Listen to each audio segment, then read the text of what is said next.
This is a very recent poem. This is the last one.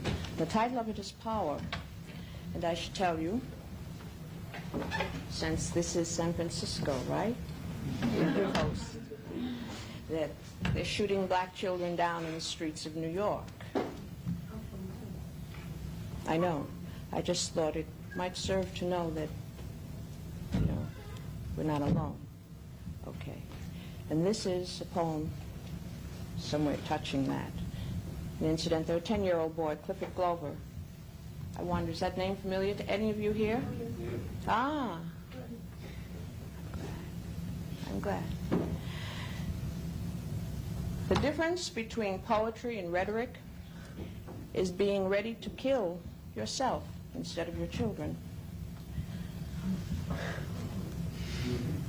I am trapped on a desert of raw gunshot wounds and a dead child dragging his shattered black face off the edge of my sleep.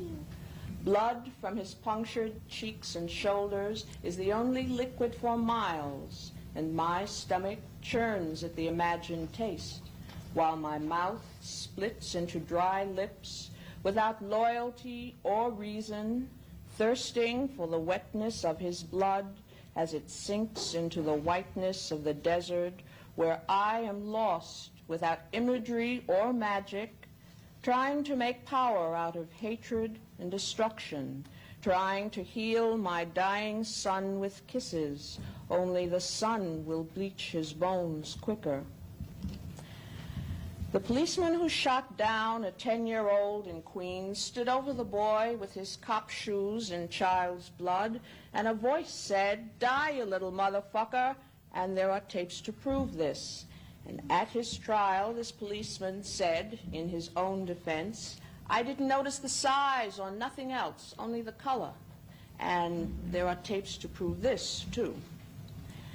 Today, that 37-year-old white man with 13 years of police forcing was set free by 11 white men who said they were satisfied justice had been done, and one black woman who said, "They convinced me," meaning they had dragged her 4-foot, 10-inch black woman's frame over the hot coals of 4 centuries of white male approval until she let go of the first real power she ever had and lined her own womb with cement to make a graveyard for our children.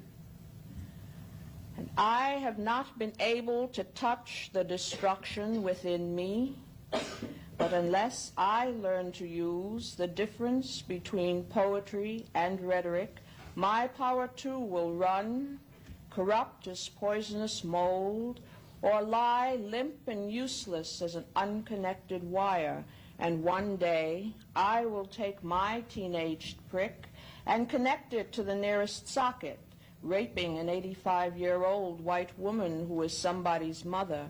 And as I beat her senseless and set a torch to her bed, the Greek chorus will be singing in 3/4 time. Poor thing, she never hurt a soul, what beasts they are.